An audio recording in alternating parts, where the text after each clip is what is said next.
Hi guys, it's Oli from Rad Season, and I'm joined today by trail runner Edward Chapman, who is it's competed in over 100 marathons and ultra marathons, and that also includes finishing and taking part in the Kalahari Extreme Marathon number of 10 times, which is absolutely incredible. Ed, thanks for joining us today. That's a pleasure. Can I just slightly update you on the bio? It's now over 200 marathons and ultra marathons, and I've actually completed the Kalahari Augrabies Extreme Marathon 12 times now. Wow! So I should have done my homework before we jumped on.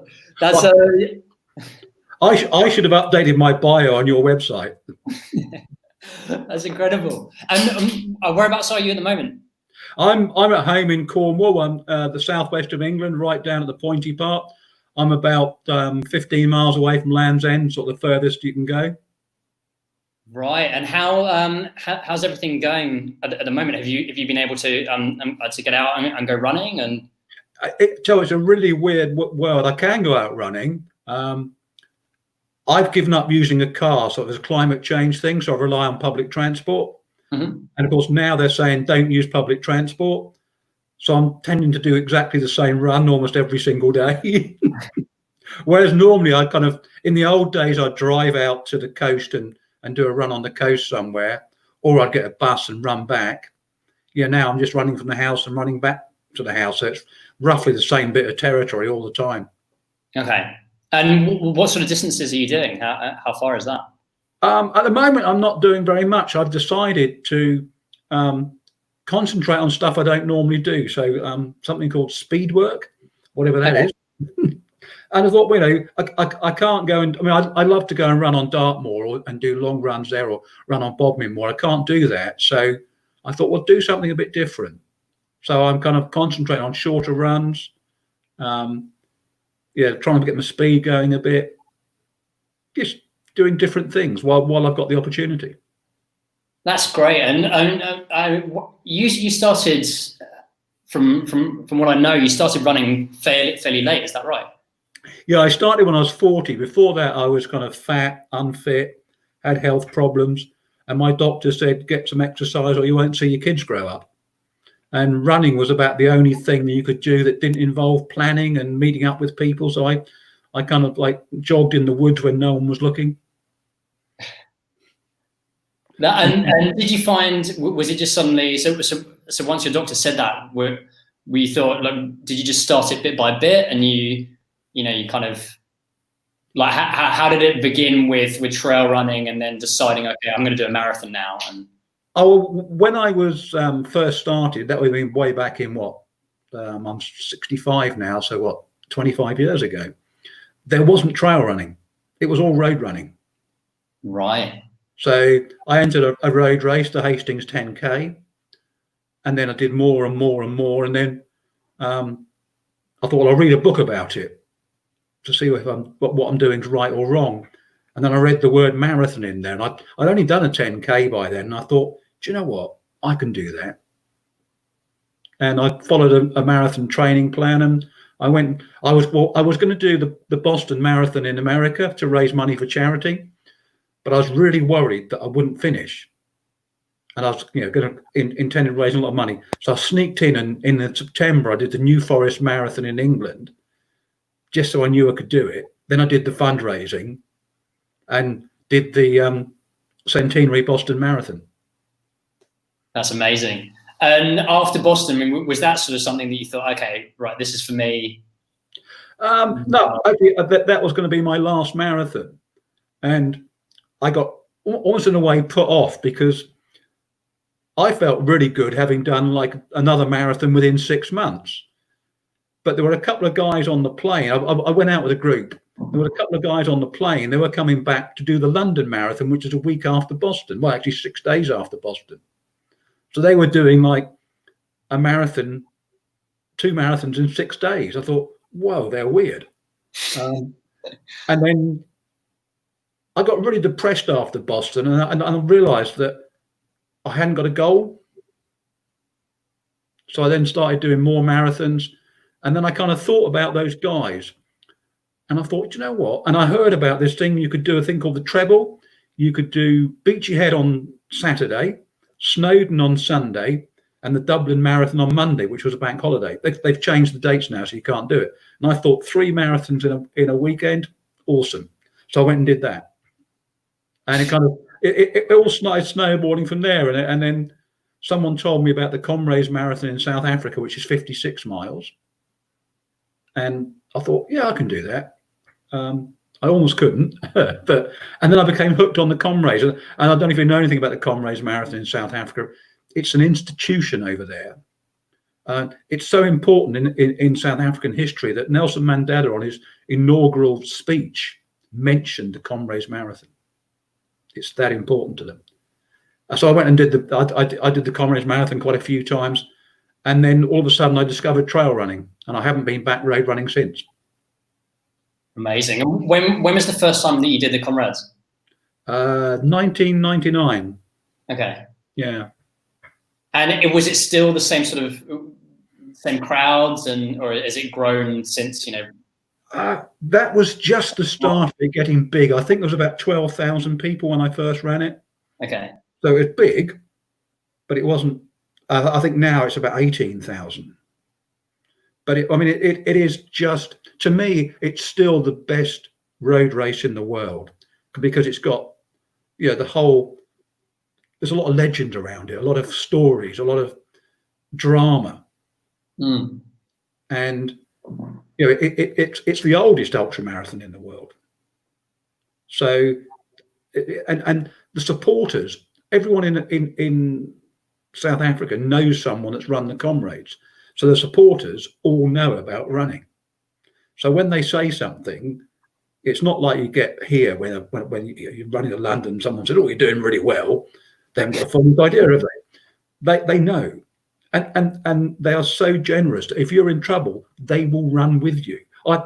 I suffered one time with an injury. I didn't finish, but a little old lady in flip-flops ran with me to try and get me to the finish.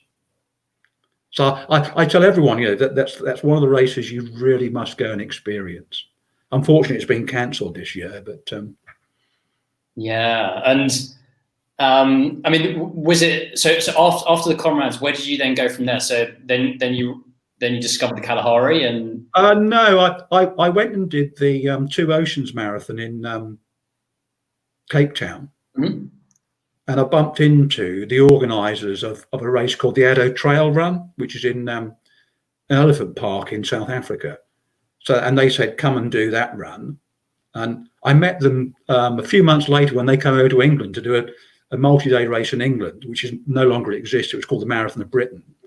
And we became good friends. I went and did the 50-mile trail run in the Addo Elephant Park, which was the most beautiful run I've ever done. It still counts as the best single-day race I've ever done.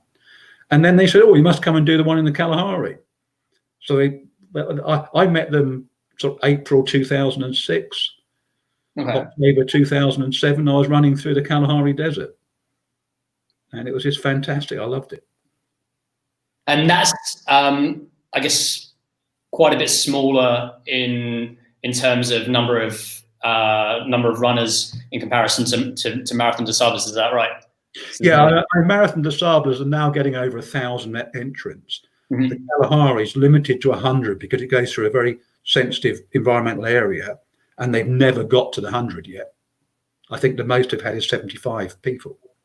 So you get to know everyone. When I did the Marathon des Sables, I only met the guys in my tent. Whereas in the Kalahari, because you're kind of in these open gazebos that are all together, you meet everyone, you talk to everyone. There's only a few people there, and I've kept in touch with every single person I met on the Kalahari. There's only one person from the Marathon des Sables I've kept in touch with. So that's the difference. And to me, it's what I like. I mean, some people love the big stuff, the London Marathon, the New York Marathon, the big crowds. I like to be on my own. I like small stuff. I like intimacy. So for me, the Kalahari knocks the Marathon des Sables into a cocked hat. But the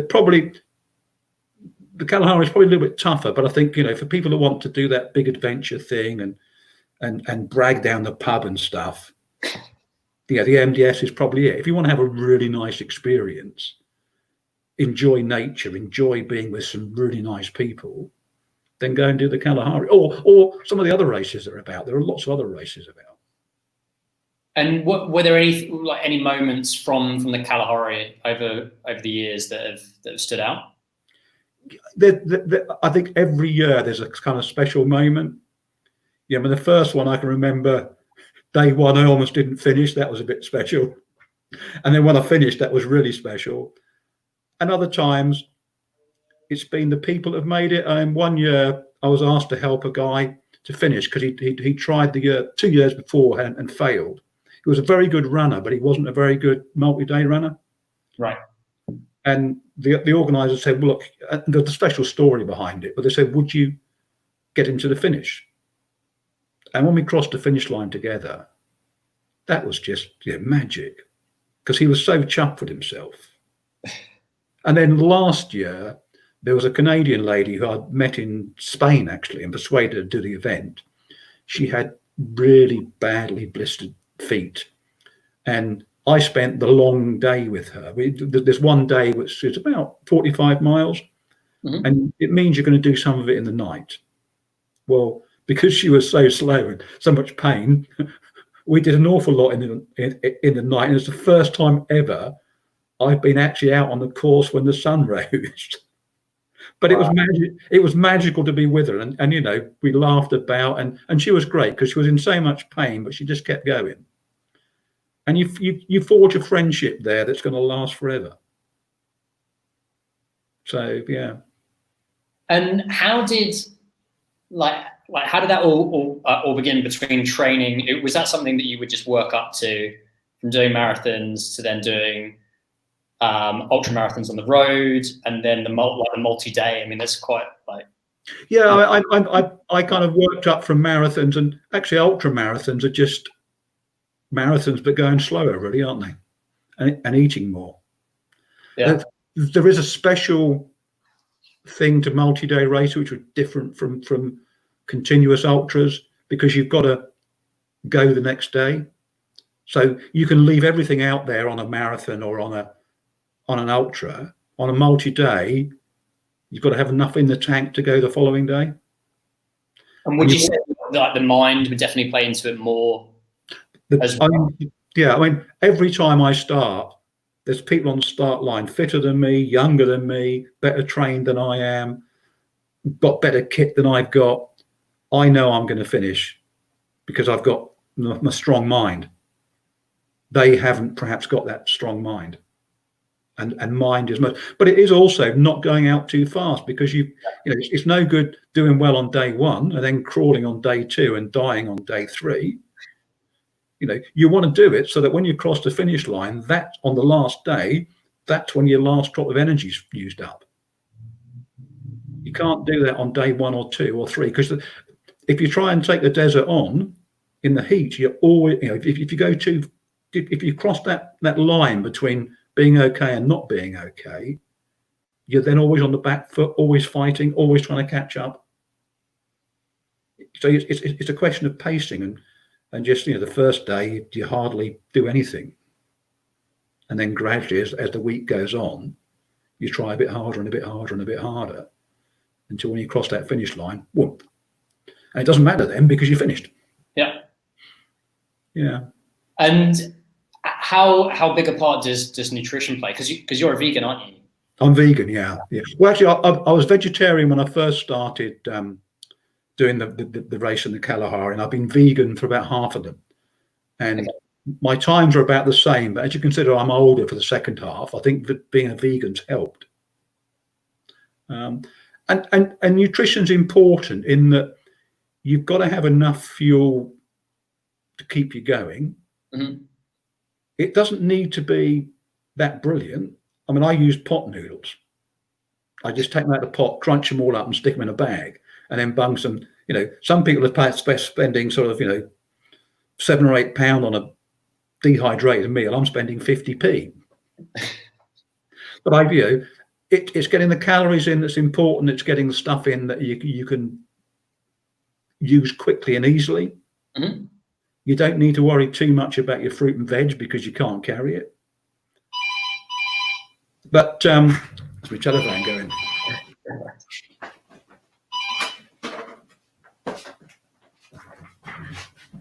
But you need to have that food because you need that energy, and everyone's different. I can get away with very little, even though I'm a big guy. Whereas other people might be small, but they burn lots of calories. Yeah.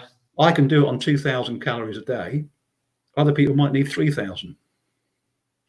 And it's also, you need in your food something you're going to look forward to, because when you get into camp, you're feeling miserable, you're feeling, down. You want something that's going to lift you up. You don't want to sort of stuff down something that tastes like cardboard, like most of these, commercial rehydrated meals taste like. I just love sweet and sour pot noodle. So if I've got that, I'm happy. I'll take a little bit of peanut butter and some crackers. Peanut butter, huge amount of energy. Yep. Sit down, have my peanut butter and crackers. I am happy. As long as I'm happy, I'm going to be okay. Yeah. So nutrition's are two things: getting the calories in, and then a bit of an emotional boost. Yep. And also, it's about eating during the day, because you've got to eat not for now, but for later. You've got to think, well, I can't not eat during the day, because I've got to have enough in the tank to go the next day, the next day, the next day. Yeah. Yeah. That's interesting. And like with that, I mean, are there any? I guess doing those races there must be a lot, but any sort of like worst moments that stand out, whether it was sort of not completing a race or? Some of the worst moments have really been when I've got things wrong, because I kind of get annoyed with myself. Then when I pushed, I remember one time I kind of just. I was competing, trying to beat someone, which I shouldn't have done really, and I pushed too far, and then I just had to crawl the rest of the time. So by day 4 I was dead and I was just crawling, but that was my fault. No, I mean there's nothing that really sticks out as being terrible. You just get on with it. I mean, yeah. And if you've done a lot of running, you're used to being miserable. If you're running on Dartmoor and it's wet and cold and horrible and you're lost, you're miserable. It's exactly the same as being hot and tired in the desert, isn't it? It's just like one's hot, one's cold, but you're both miserable. And I think if you've got a history of being an ultra runner, you've got a history of going through rubbish, and after the rubbish, it'll get better. Yeah. And then when it gets better, there's a saying in ultra running: if you're feeling good in an ultra, don't worry, it won't last. So you're used to dealing with, And what did you have? Were there any events that you had planned this year that, unfortunately you couldn't go to? Yeah, I had planned to go and do the Cape Wrath Ultra in Scotland, which goes from Fort William up to Cape Wrath, which is the most northwesterly part of Scotland. It's, well, how far is it? 400 kilometers in 8 days. Wow. That's not self-sufficient. They feed you and they look after you, but it's a really remote area. That was cancelled, which I'm a little bit quite pleased about, because I'm not fit enough for that one. So that helped me. I was going to go and do an event in Romania for the first time. It's the first time they put it on, Ultra Race Romania. I was there 8 years ago, just with a friend running. Most stunningly beautiful area. Unfortunately, that's been cancelled. They've replaced it with a virtual ultra. So rather than doing it over the sort of 6 days of the race, you can do it over a month, the distance. And then they're going to sort of give you a medal and stuff like that. And then I was going to Spain to crew on a race, the Way of Legends in Spain. That's been cancelled. So in fact, everything's been cancelled. The only thing I've got left to hope for is the Kalahari race in October in South Africa. And I mean, with those races that have been cancelled, are they rescheduled for next year, and they're going to be running? Yeah, the Cape Wrath Ultra, normally it is every 2 years. Okay. But fortunately, they've only just changed to having it every year. So my entry's carried over into next year. The one in Romania, that again, I've got an entry for next year, so that's fine. The one in Spain probably won't take place again, I don't think, which is a shame because it's beautiful.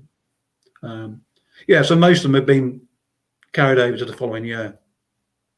And after, I guess, running and going to all these like amazing locations for 25 years, are there any places that that you love going back to? Any specific region or country? Well, despite the fact I've done Comrades quite a few times and the Kalahari quite a few times, I don't like going back to places. I did a race in Bhutan, which is the least visited country in the world, thing called The Last Secret, and it finishes in the Tiger's Nest Temple, and that is probably the most beautiful finish of any race in the world. But I got no intention of going back there. I just loved the experience. I loved that. I don't want to go back to it. There's new things I want to do, places I haven't been that I'd love to do, but there's nowhere really I'd like to repeat. And what are the new things? They're mostly around sort of hiking. I really want to go and hike the Pacific Crest Trail. Okay. I mean, the race in Romania is new, so that would be a new thing for me.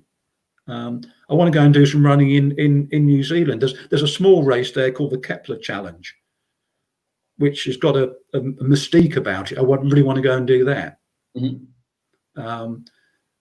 Maybe there's a race in Hawaii I'd quite like to do, the Hurt 100.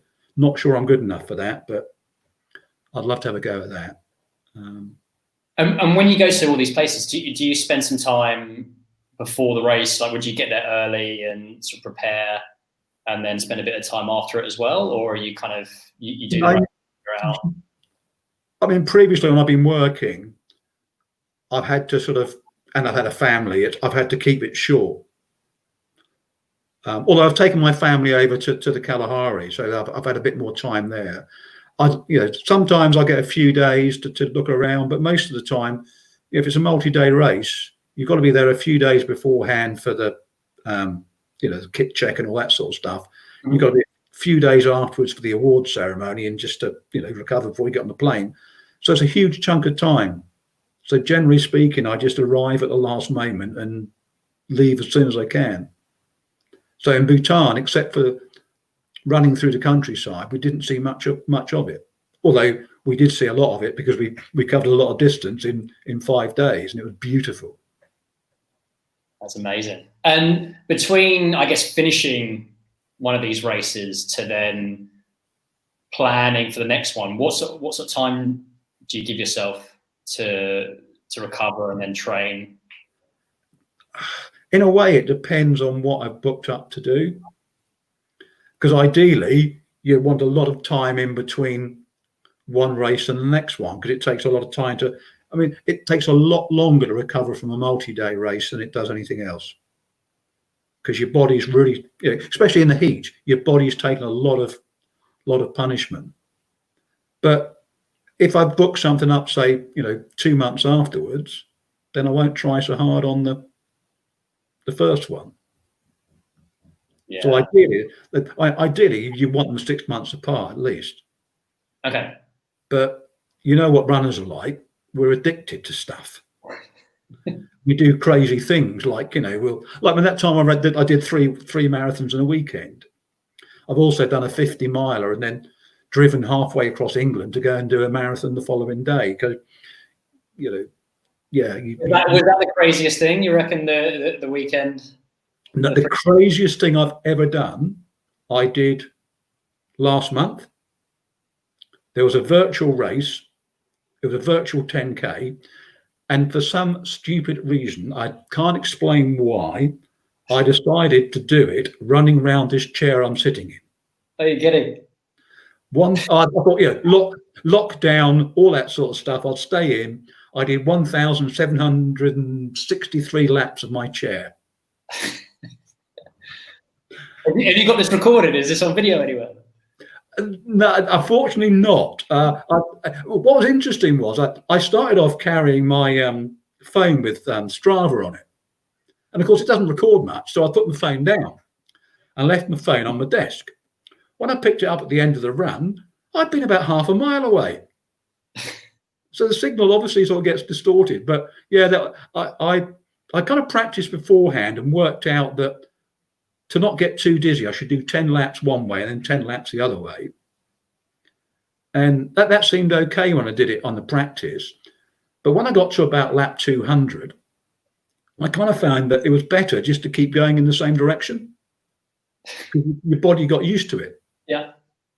And I thought, well, I need to change direction sometimes, because otherwise I'm going to get a joint problem or something from going round in a tight circle all the time. But yeah, that was the most craziest. I'm never, ever doing that again. Well, luckily now, after the lockdown's finished, you can go. Yeah. And what was it like? Did you didn't do any training for that? Did you just go straight into it? Yeah, I'm 10k fit anyhow, so it doesn't matter about that. Yeah. I just did a few laps to work out. Oh yeah, okay, that works, and got a tape measure out to measure the course. And it was about like 2 meters or something, whatever it was. And I did a few practice laps and thought, yeah, that's okay. That's so funny. I got so dizzy. I was sick 3 times. Oh really? Yeah. Wow. But I do crazy things like that. Like last year was my 65th birthday. So I decided that I'd run every day of June, because my birthday's in June. But I'll make it a bit different. I'd run 1 mile on day 1, 2 miles on day 2, and then run the day number each time. Wow. So of course the last week was a little bit challenging. What day does your birthday fall on? 26, but I kept going till the end of the month. Wow. I thought, yeah, you might stop at your birthday and be like, okay, that's done. I should have done that, and I should have done it in kilometers. But I did it in miles, which was, yeah. And how are you feeling after the end of the month? Do you know what? What was quite interesting was that the last day was the easiest. Well, I mean, the first couple of weeks were easy, although they weren't, because just because you knew it was over, or yeah, I knew it was over, and some people had come to join me to sort of run with me, etc. Okay. I found the first couple of weeks frustrating because I wanted to run more, and then I found it really difficult.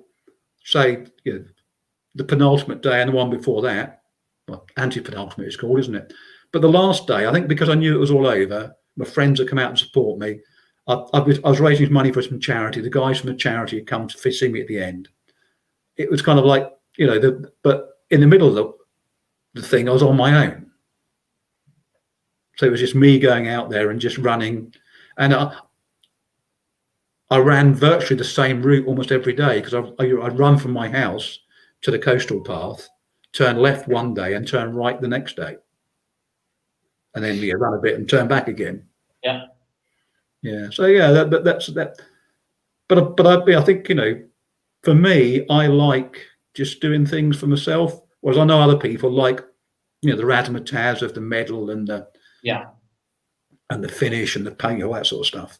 Would you normally be doing these races on your own, and then obviously you know people that you meet up at these events, or do you go with someone and train with someone else? No, I'm usually on my own, actually, because there's not that. Well, there are quite a few people in Cornwall that do the same sort of stupid stuff, but we're quite spread out. Okay. And normally I like to be on my own in an event. However, very often if I know I've got a kind of problem, I'll pair up with someone and they'll help me through. Mm-hmm. On Comrades one time, I had a bit of a knee injury. I thought I'd struggle. So I stayed with some people and they helped me through to the end. And then other times I'll help other people. Yeah. And then other times if things are really going well and I'm rocking, I'll stay on my own. But generally speaking, when you need it or when someone else needs it, you kind of meet up together and help each other out. Yeah, that's good. Yeah. Yeah, cool. And what if you could give one piece of advice to anyone that's looking to getting into trail running, marathons or ultras, what would it be? Be yourself. Don't do what other people want you to do. Don't think you have to run a marathon. Don't think you have to run an ultra. Just enjoy your running and do what you want to do. And when you're young, probably go for speed. Yeah, you can do distance when you're old. You can never get your speed back. I mean, my business partner, my ex-business partner, I think when we were working together, he'd done about 250 marathons. He would give up every single one of those to have gone sub 3 hours. His personal best was 3 hours and 1 minute. And then he started doing things like comrades. Mm-hmm. So you start doing ultras, you slow down. So I think, think what you want, go for speed first. Don't be pressurized to think, I must do a marathon, I must do so and so. Whatever you want to do is what's important to you. Yeah. And it doesn't matter what people think, basically. Yeah, because it's your life, you're going to live it. Yeah, it's nice to go and do a big thing, isn't it, and tick it off. And I mean, when I did the Marathon des Sables, that was going to be my last ever one. It didn't kind of work out that way, but it was like one of those things. I'll go and do it. That'll be it. So yeah, find your own self and don't be anyone else's slave. Because actually, if you're going to do a big race, most people who don't finish because they don't want it enough. Which might seem strange, seeing as they spent $4 grand to enter the Marathon des Sables or something. Yeah. Spent a whole year training for it, spent a whole load on kit, but they don't really want it for the powerful internal reason. And if you don't want something enough, you're not going to suffer, are you? You're not going to pull yourself through it. When things go a bit wrong, you're going to give up. Yeah. Whatever you're doing. So it's got to be your passion, your own stuff, not anyone else's. I think that's the bit of advice I'd give to people is, just enjoy what you're doing because it's important to you, not to anyone else. Yeah, that's great. And I mean, what other projects are you working on? You were saying earlier that you support some of the races as crew, and you do some writing as well around running. Yeah, I love crewing on races because it's a great way to be with really interesting people, to meet really interesting people, and also to learn. There's a local race, the Classic Quarter, which is quite a famous race in Cornwall. It goes from a place called the Lizard to the Land's End. So it does 1/4 of the compass from the most westerly to the most southerly point, 44 miles over some incredibly beautiful countryside. I've run it a few times, but now I work on a checkpoint. People come into the checkpoint, they faff about. When you think of a race of 44 miles, there's quite a few checkpoints. You faff about, you've lost a lot of time. They'll arrive and they won't know where they want a gel or something. They won't know where it is in their pack. So you learn a lot. You can see what other people do and think, I'm not going to do that when I get to a race. I'm going to sort myself out a bit better. I'm going to have a plan. And then you get, I got a brilliant piece of advice from someone once. They said, the third time you think about something, do it. Yeah. So you might be in a race, you might be a bit too hot, and you think, I can't be bothered to take my jacket off. Well, the third time you think about it, do it, because it's important. Or you might be too cold, or you might want a drink, or you might want some food. Third time you think about it, do it. And and those are little nuggets you get from being on the crew. And it's a great buzz, actually. And it's a lot easier than doing the race. Sometimes it's not. I mean, I crewed on the Dragon's Back race in Wales. It's a very famous multi-day race. It goes across the mountains in Wales. It's probably a little bit outside my comfort zone because it goes through a very sort of sharp peak of a mountain, and I'm not good on heights. But I thought I'd crew it just to. Well, I've now got a free entry, so I can do it if I want to. But there, we were putting tents up, taking tents down. We had to be up before the first competitor was up. We went to bed after the last competitor went to bed. We got to one field. The farmer was supposed to have taken his sheep out a couple of months beforehand. He'd taken them out the day beforehand. It was covered in sheep poo. We had to pick it all up because we didn't want to put the tents down, because when we rolled them up, they'd be. So we spent ages with a pair of gloves just picking. And I think I worked harder on that race than had I done it. I didn't get a medal. You should have. But I got a free entry, so yeah. And I write. I've got a blog on my Trail Running Man website, and I just like to write little bits about running and little thoughts about running, because I think, sometimes people don't get the most out of it that they can. They don't stop and listen. Mm-hmm. I ran with a guy in a race in Spain, the Al-Andalus Ultimate Trail, beautiful race, multi-day race. We went past the most beautiful waterfall. And a friend of mine was also in the race. And he finished hours before I did. And when I got in, I said, "Oh, wasn't that waterfall great?" He said, "What waterfall?" He was in third place trying to get second place. And all he saw was the bum of the guy in front. And he missed the beauty of nature.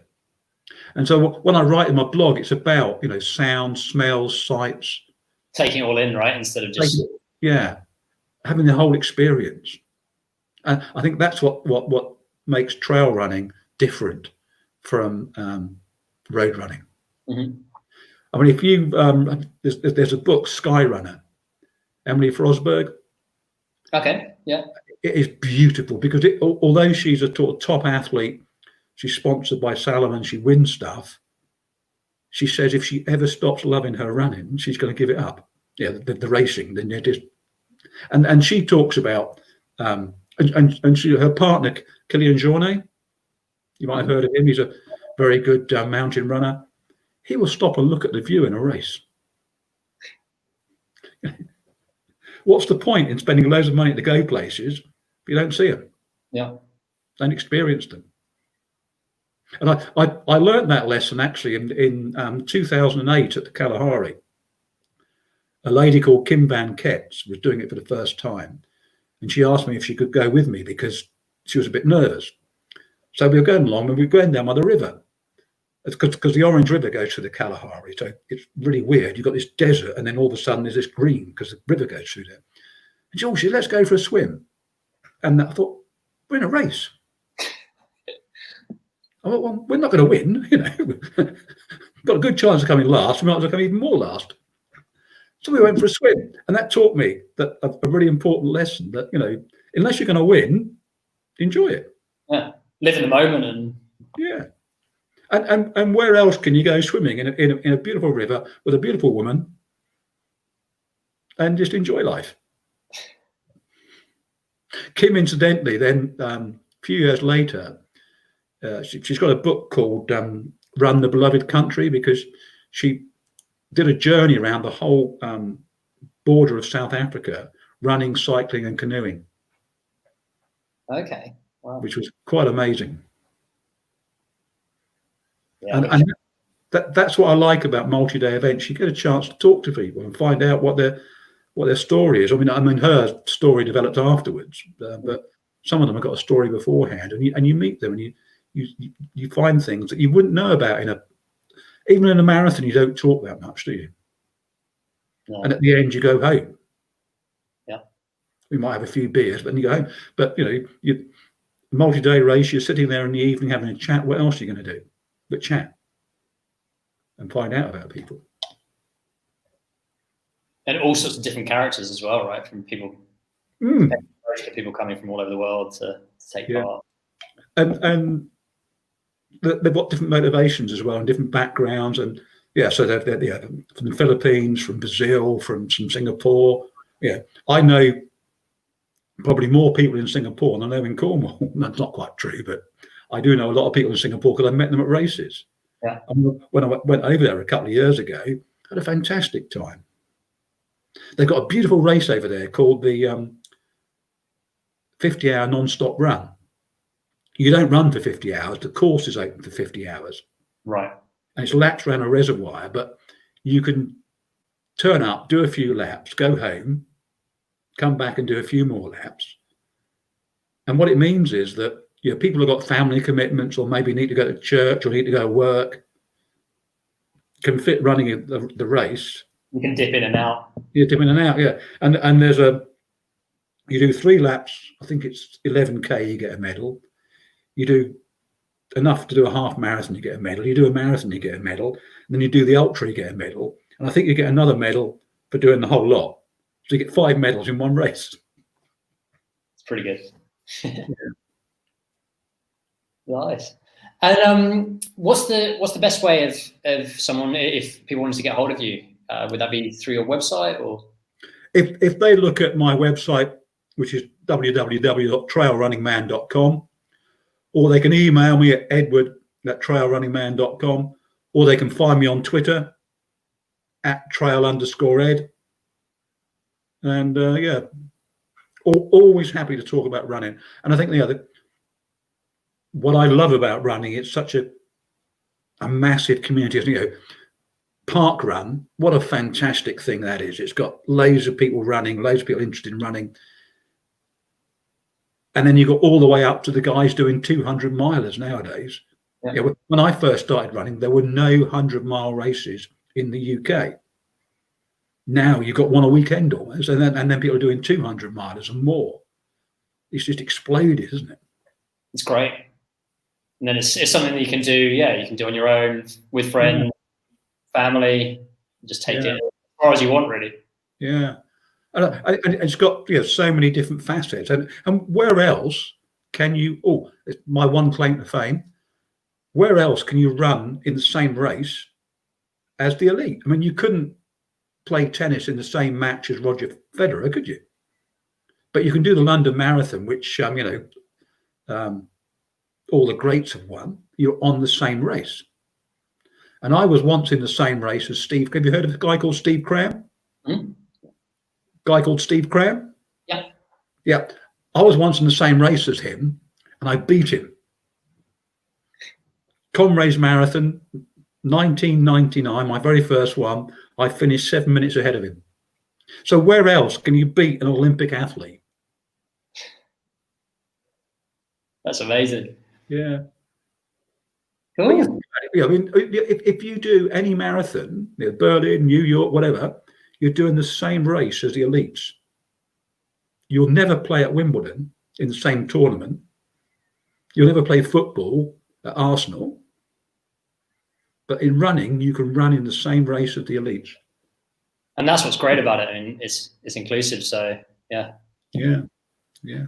And in trail running, of course, the elites are much nicer than in road. I personally think in road running, I've kind of been on events where some of the top guys are there, and they talk to you, which is great. Yeah. Yeah. That's good. Do you run, Oli? I do a little bit, yeah. I've done one marathon before. I did the I'm from London. I did the Richmond Park Marathon. Okay, yeah. Like quite a few years ago, and I've been meaning to get back into it. I've done a few sort of 10K races after that, and but never.